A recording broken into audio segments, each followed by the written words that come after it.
What's up, guys and gals of the movement world? It's Sean Mishka, Football Beyond the Stats, and our movement play of the week for week 18. Yes, that's right. We've obviously finally made it to the end of the regular season here for the 2021 National Football League season. Now, of course, there's still a lot of football to be played. The postseason is upon us. But here at Football Beyond the Stats, our movement plays of the week are typically reserved for the regular season and breaking down movement there. But that doesn't mean that we don't have some exciting things coming for you. We do. Those of you who have been readers of Football Beyond the Stats prior to 2021 will realize that my most favorite time of the year, specifically in regards to my all movement team, which will be being released, I think, for the ninth annual all movement team, will be released later this week, followed by next week with our movement awards, where we will name our top rookie mover, our most improved mover, and our best moving or most masterful moving team award, and then culminating in our mover of the year, our prestigious mover of the year award. Now, a player who has inserted himself really firmly in each one of those conversations and is likely to see himself on each one of those respective blog posts is an individual that you see staring in front of you here, showing off his swag from yesterday here in week 18 in San Francisco 49er wide receiver slash running back slash passer slash really do everything offensive weapon, Deebo Samuel, wide receiver technically from the San Francisco 49ers, a player that right now, in my opinion, is really without equal. Now, we could probably insert a Cordero Patterson into the conversation. We could insert a couple of guys into the conversation with Deebo. But as far as like the weaponry, the versatility, the ask a player and you shall receive him to perform and behave and execute. But no one really measures up to that, which what Deebo has been doing here in the National Football League season here in 2021. Some of that is because of that, which what Kyle Shanahan is asking of him, head coach for the San Francisco 49ers, what they're doing to scheme him tactically into their game plan and into what they do. But a lot of it is Deebo's skill set as well. Let's not get it twisted here. In the National Football League, no matter the tactics, no matter the strategies, no matter how much innovation and creativity you bring to the table, at the end of the day, players make plays and players win you games and players do the things that you can really only envision as a coach. And Deebo is really one of those types of guys. Before we go further on today's breakdown, let's obviously get down to the nitty gritty of the situation and the conditions of this game and really the significance behind it. What you're going to find here, and of course, I paused this at a place where Deebo is just kind of showing off. So let me get just a little bit ahead so I can bring to the play that we're actually going to be breaking down. And it would be this one. You can see here the San Francisco 49ers, for those of you who don't know, were trailing the Rams. And actually, they were trailing the Rams quite significantly early by quite a big margin. I think it was a 17-point game in the first quarter, maybe at least some point in the first half. Early in the first half, it was 17 zip and Rams over Niners. And it had looked at that point as though the 49ers were actually going to be out of the playoffs. With the Saints winning a game earlier in the day, the Saints were basically in the best position possible to actually knock the 49ers out of the playoffs. They needed a win here. So those of you who aren't familiar with the constraints of this respective Sunday, obviously it was drama, the National Football League drama, that really only the National Football League can bring at the end of the regular season going into the postseason. But as you can see, the 49ers are kind of coming on late. They had already been stopped once late in the game, been stopped to a 3-and-out in a punt situation down near their old end zone. So here they're driving less than a minute to go, 2nd and 5, no timeouts remaining, and they obviously need a touchdown and an extra point here on this respective drive. Deebo had already, like I said, done it all like he had really over the course of the entirety of the National Football League season, but he did it in this game as well. Let's see if I can get my stats from yesterday. 4 catches, 95 yards, 8 rushing attempts for 45 yards, and 24 passing yards. Yes, he did actually have a pass touchdown, a passing touchdown, and he had a rushing touchdown as well.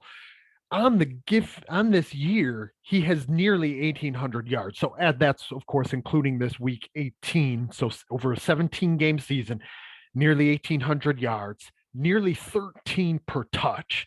And again, when I say that no one is really doing it at the in the same way, at the same level that Deebo is, I don't even think it's arguable at this point.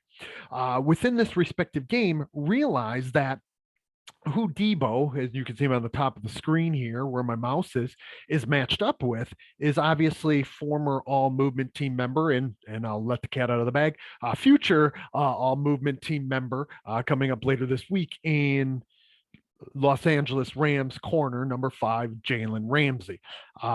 He was matched up, or they had been matched up periodically throughout this game. Now, because the 49ers do move number 19 Deebo around as much as they do, they can create some mismatches in some ways. And especially with the things that they ask Deebo to do, they're able to get him open, manufacture touches for him, and get the ball in his hands and let him do some exceptional things. He was still able to do that in the times that he was matched up with Ramsey, and he was able to as well on this respective play because of the confluence of constraints and the way that they kind of intertwined, interwoven together, much in the way that we typically talk about. Remember, context shapes content, and we're going to see that here today.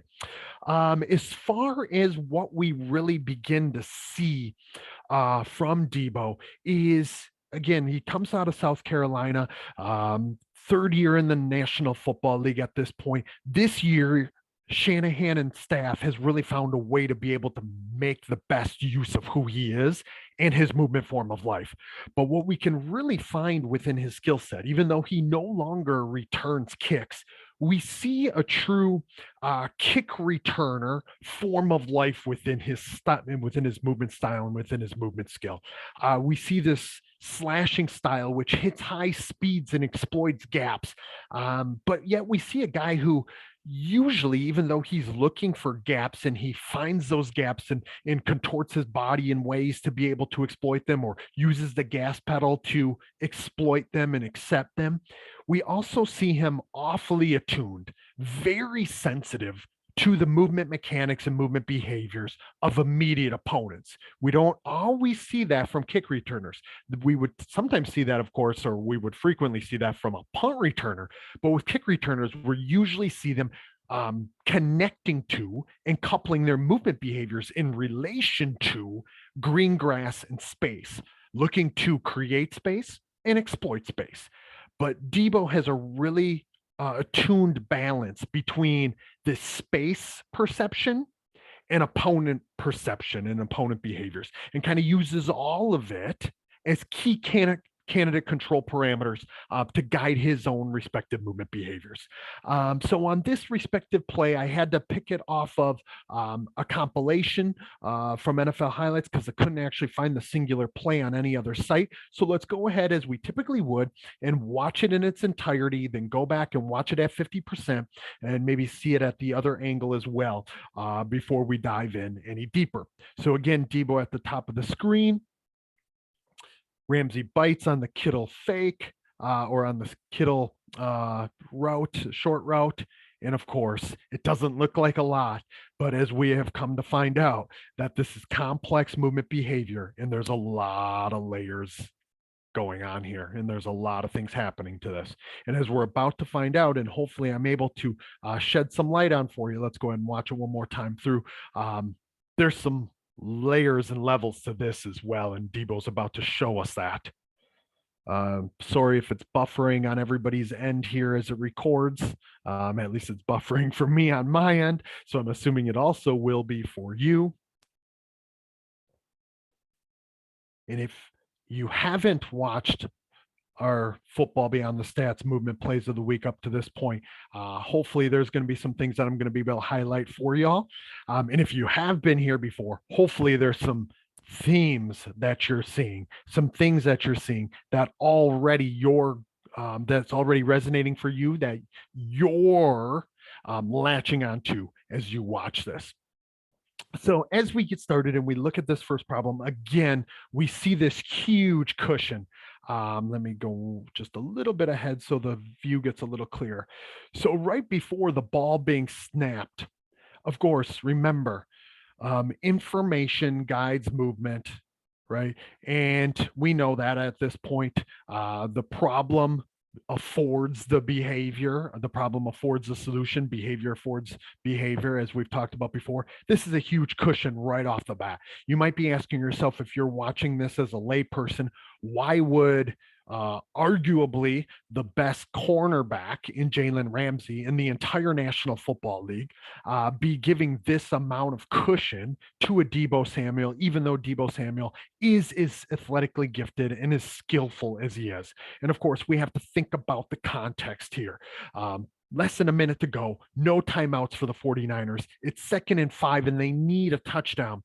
The Rams are going to be playing relatively soft, trying to keep things in front of them. But we know Ramsey here, Jalen Ramsey is a gutsy, risk taking type of player, somebody who really kind of trusts his instincts and doesn't hesitate to act upon that which what his eyes are picking up. And that's exactly what we actually find once this play gets started. So even though I drew this cushion to just kind of illustrate that Deebo understands at this point that he could potentially slow play this a bit to kind of bait Ramsey into thinking that Kittle, who's about to go on the short the short road in the flats here, that he's going to be getting the ball. And it actually kind of baits Ramsey into, let's call it, predicting that or prospectively controlling his behavior in that way. He's anticipating on the fly in an online prospective fashion that that's actually what's unfolding. And that guides his behaviors, as we're about to find out. So let me show you exactly what I mean here as to how that played out. So as the ball is snapped, watch Samuel's movement. And of course, I'm already at 50% speed. So let me get back here just so you can look at Samuel here. I want you to think of Samuel, Kittle, George Kittle here, okay, number 85, and then Jalen Ramsey, number 5 here. So if you are looking or keeping track at home with me, we got Samuel, Kittle, Ramsey, okay? And watch the way that this behavior essentially unfolds for each one of them. Okay. Remember, perceive to act, act to perceive, constant, intertwined problem and solution dynamics. Okay. I know that's something that I bring up quite frequently, quite often, but again, all of these points are really proven nicely and well here. So, based on the situation, Ramsey again is reading. Okay. He's picking up information both off of Samuel, who slow plays this off the line of scrimmage, kind of eating up that cushion slowly, looking as if he's going to actually be in a blocking type of scenario or situation to allow Kittle to get the ball in the flats, potentially pick up this first down, get out of bounds. Okay. It's 2nd and 5, no timeouts. Context shapes content, right? So we find that Samuel essentially deceives Ramsey into thinking exactly that. And let's watch how Ramsey behaves accordingly. He jumps ahead on that right here, seeing Kittle open in the flats. Okay. And look at Ramsey. So, again, if you don't know which one Ramsey is, we can see his body position. He is out of position at this point. He's looking at Garoppolo and realizes Garoppolo is not throwing the football where it is that Ramsey thinks he is. So Ramsey right here sits and squats on that, obviously not in a very good position to be able to recover really well. And obviously, too little, too late. He slices in and out of that position. Again, let's just walk through it. Slices in and out of that position once he realizes it's too late. and he's got to bail on this, try to close ground, and make the leaping attempt at the ball. Okay. So again, this was all based on not only Deebo's behaviors, but also what route Kittle is running, the context and the contextual factors here, the contextual situation, down and distance, time remaining, timeouts remaining. There are none. In um, the amount that Shanahan is actually scheming this as well. Kyle Shanahan, the offensive mastermind of the San Francisco 49ers, right? So all of this kind of plays in to baiting one of the best corners in all of the National Football League into misperceiving and therefore misacting. And of course, once that happens, Deebo isn't slow playing this. I mean, he is slow playing it, but it's all in deception. And we can see that it's too little, too late for Ramsey. Okay. I won't belabor this too much, but you can see that this is just a confluence here of a perfect storm of tactical strategy along with technical movement behaviors, technically skill, okay, not technique per se. Oh, now it just misses. Ramsey just misses that. And of course, I know it's blurry just simply because we're already at the 50%. Um, and this is obviously a copy, even though it comes right from NFL. But Ramsey just misses this in play one. And we see that as soon as Samuel catches the football, he's got 33, who is Nick Scott, a backup safety. So they got a couple of backup safeties on the field at this time. They do also have Taylor Rapp, number 24. He's already out of the play. He went along with Kittle earlier.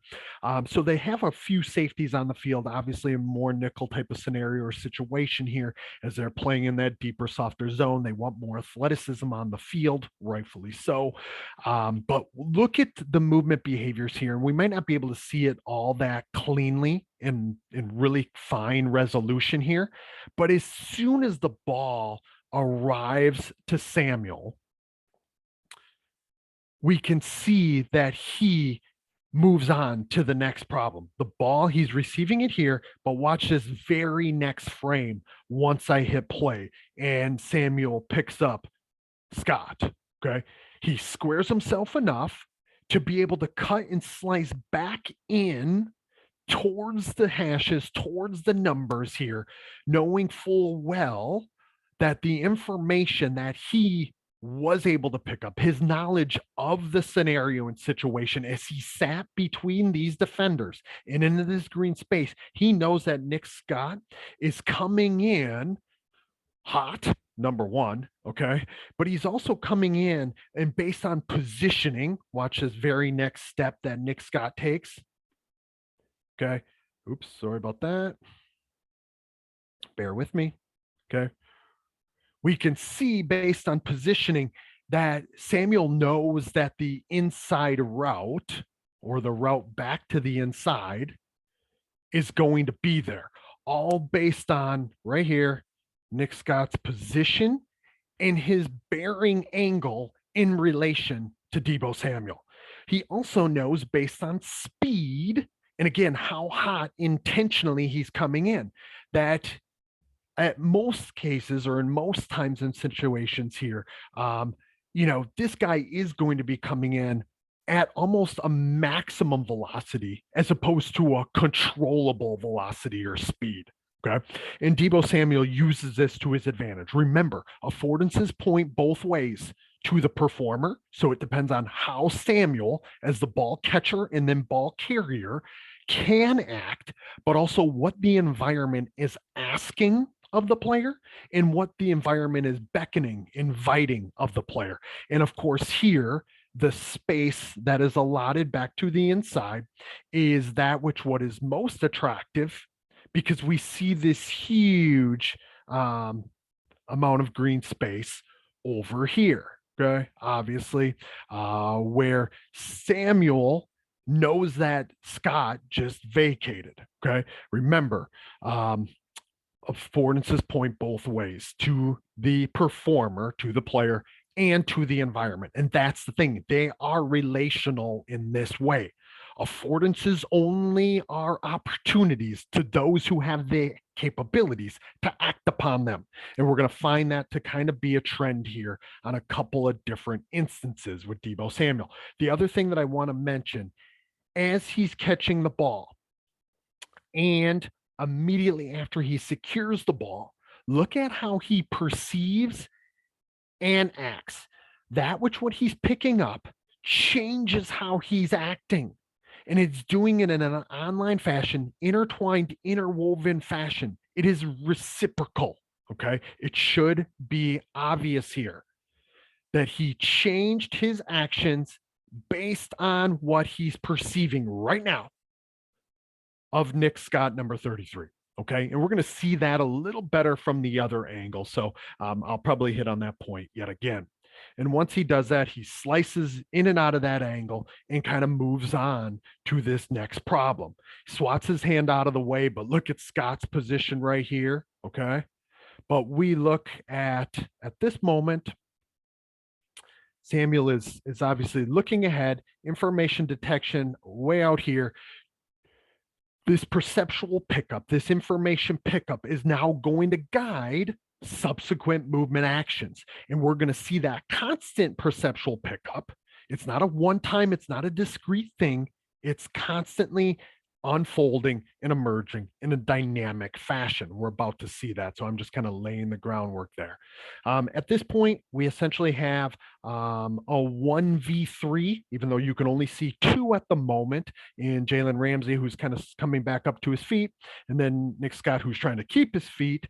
We're going to see him, him being Deebo, get into this problem with number 26, who is Terrell Burgess, again, another backup safety. So all of those things kind of create the contextual dispositional problem. The dispositional problem being who are the opponents and where are those opponents? And the big thing is who are the opponents and what skill do they possess? Because that obviously shapes the movement problem that is there to be solved, right? We see Burgess in his positioning, he's coiling a little bit slightly from left to right, but he's actually in a really good position from my take, especially with how he came in, to go really anywhere he needs to, right? And if you look at his body position, yeah, he's maybe leaning a little bit from left to right. So it's easier actually for him to go where it is that he does and where it is that Samuel shows him that he's going to be asking him to go. But you're going to see some nuance here based on how Deebo Samuel acts. We're going to some actually, when I say some nuance, I'm talking high level agility skill. He's basically, he being Samuel, sets a trap here for Burgess. Okay. Whether he did that consciously or whether it's more subconscious or unconscious, that's beside the point, and we don't really know that answer. We could even ask him, and he might not be able to tell us exactly, right? But I believe that this is a deliberate, intentional trap. And again, that intention could just be an openness and a responsiveness to that which what he's picking up about 26 Burgess's Burgess, his movement behavior. I don't actually know how to pronounce his name. So here on the 30, and he's in a good position in a 1v1 type of scenario, even though it's a 1v3, obviously.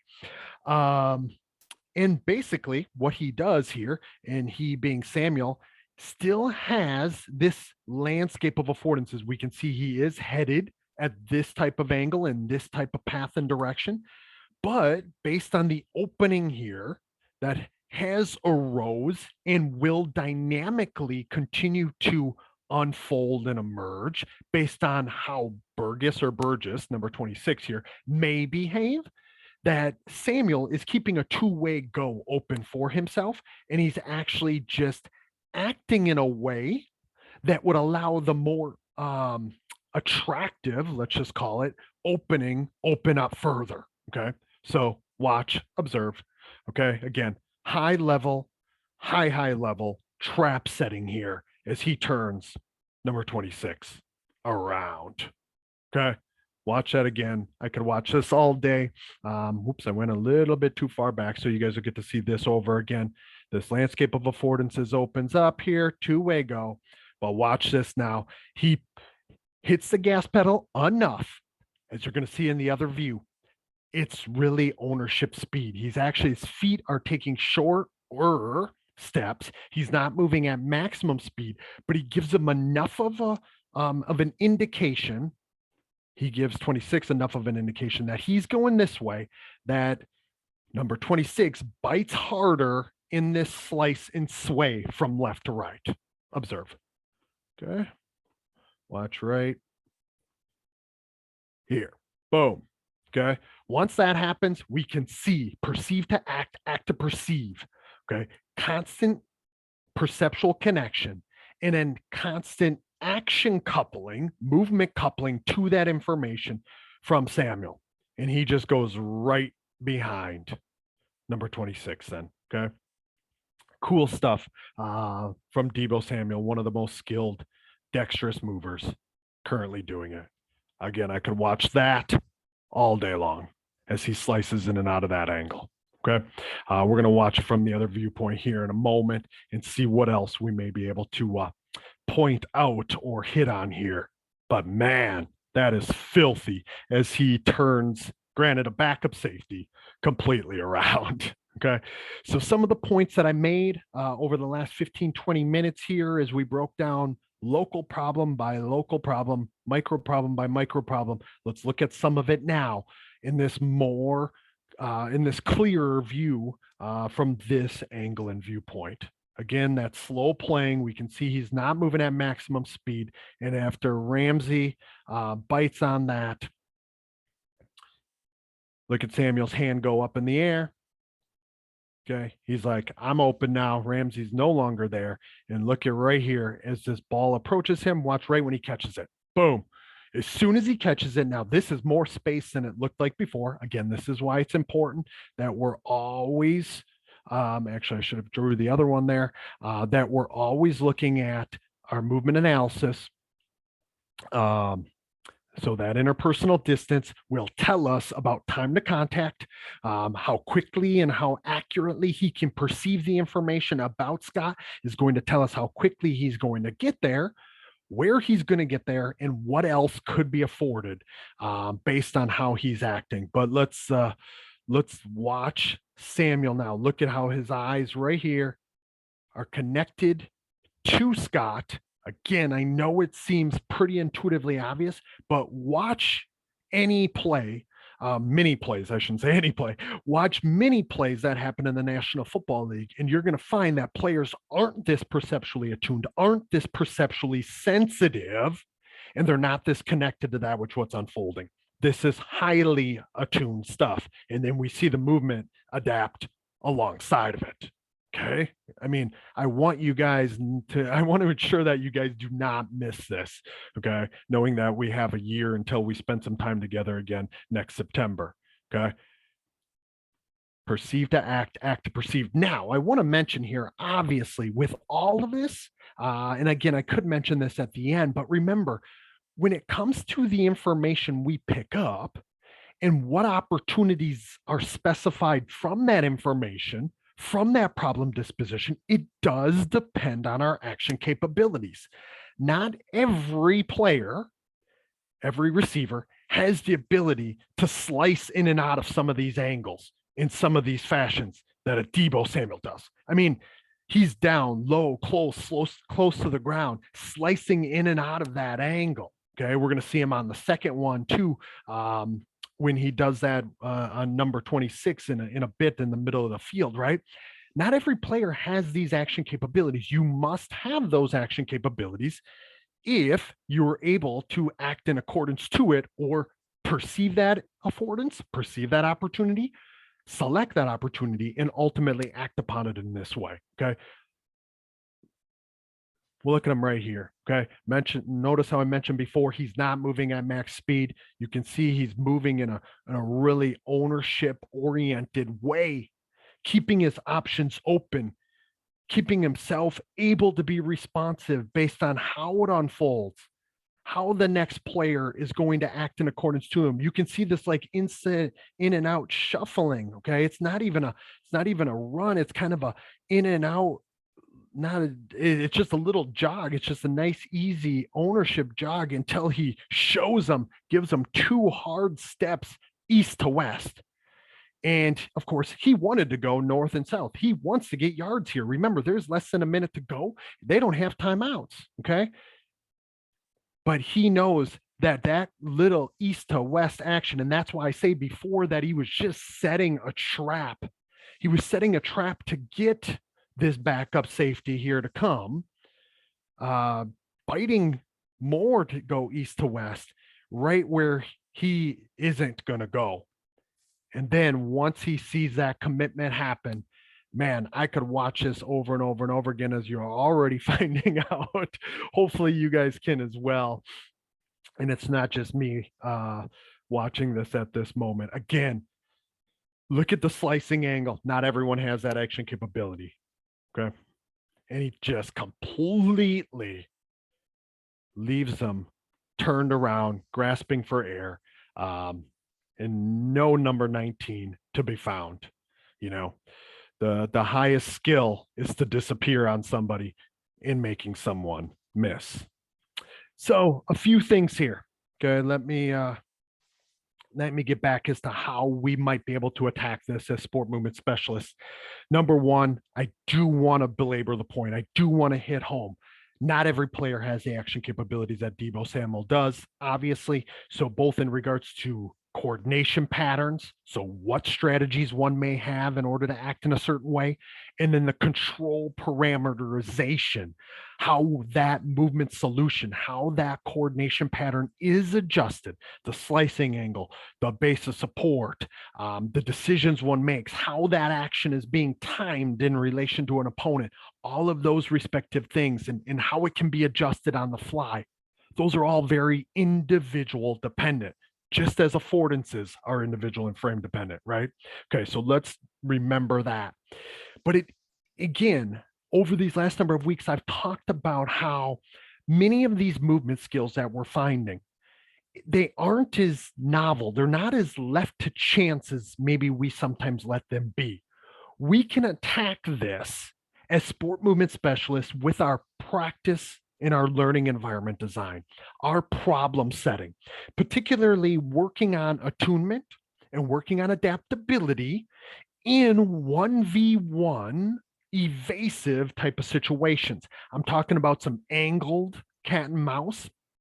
Okay, so if we go back to either local problem number 2 or local problem number 3, so problem number 2 here, where a player would be getting it in tight space, got to make somebody miss in a short window, maybe a 5x5 square, where you're turning your back into the problem and you have to make a quick decision, a quick but accurate decision.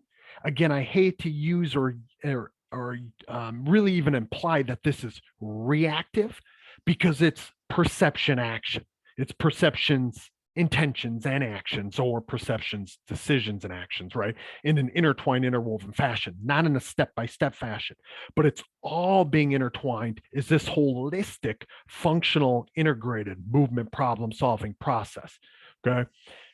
We can easily set this up. Okay. Situations like it with a player, another player keeping this alive. Okay. Just look at this right here. Let's say we were to, let me have stars to indicate where I might place cones. Okay. It could be something like so. Okay. This is a little wider than I probably would initially make it. It could be something like that with, again, player here, and I apologize for the blurriness. Obviously, that's in the buffering of the video, but where a player is entering this workspace in any number of ways. Maybe they're backing into it with a ball coming to them. Maybe they're running into it frontward facing. Maybe they're lateral shuffling into it and not really knowing exactly where that opponent is and what angle that opponent is coming from. You could make this respective individual here, such as number 33, come from any one of those cones, You can make them enter the space however it is that you want to.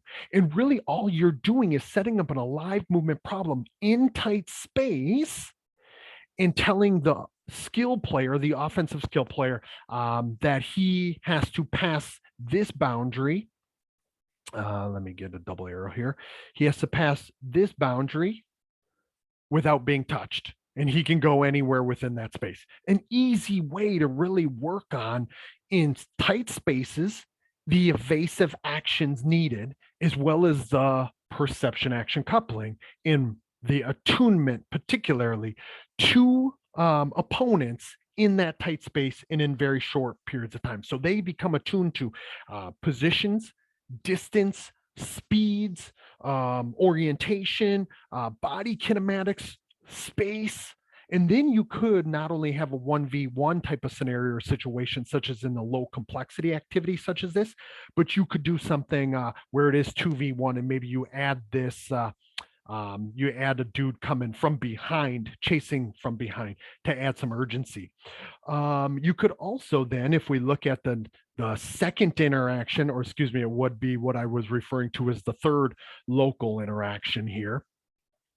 In this 1v1 type of scenario where there's more space in between them, but they are still coupled by information in regards to body positions, and they're looking to exploit an opponent.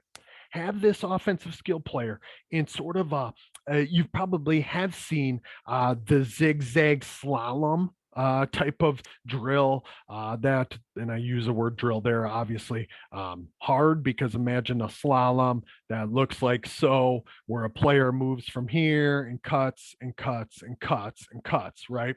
And they're cones, and it's not an alive problem. And the information that is there from an opponent or from another player isn't present to guide the movement control or to regulate one's movement off of. I like that type of idea, but with a live opponent with oneself, like what we would find here. And hopefully that's making some sense. And that's essentially what we see from Deebo Samuel working here with number 26, Terrell Burgess, one of the two. Either one of these, right? So allow the player to create their opportunities to make guys miss in the open space. This is a low complexity, a live movement problem solving situation and scenario. And it's really inexcusable that we wouldn't be attacking it really frequently for offensive skill players. Hopefully that all makes some sense. I understand that I rambled a bit there as I was trying to unpack that. I do want to apologize. I am currently COVID positive. So if I seem like I have brain fog here or there, that's probably why. Or it's just me and my nature. So maybe I'm just using it as an excuse. But hopefully you were able to pick something up from this video and that which what we saw from Deebo Samuel. If you have thoughts, ideas, questions, like always, feel free to put them in the comments below. If you like this video, please hit the like button to give me a little bit of love and support there, not only for this video, but hopefully for that which what we've done here over the 2021 National Football League season. And you can look forward to that which what we have coming this week, later this week, and then next week. Again, our all movement team later this week, and then our mover of the year next week. It's been a doozy of a season, there is no doubt. We've seen some very attuned, very adaptable movers, and we've hopefully been able to tell the movement problem solving story for those players better and better each and every passing week. Hopefully you enjoyed these video versions of the movement plays of the week. If you do, give me a little bit of love. And if not, I think what I'll end up doing here over the next number of months is continuing to put together more videos, but maybe branching out a little bit outside of American football, or maybe I'll look back at some true classic throwback games and things like that. So we don't lose touch with one another from now until next September in the 2022 National Football League season. But for Sean Mishka, Football Beyond the Stats, in our movement play of the week, this season is a wrap. Thank you guys and gals. I appreciate each and every one of you.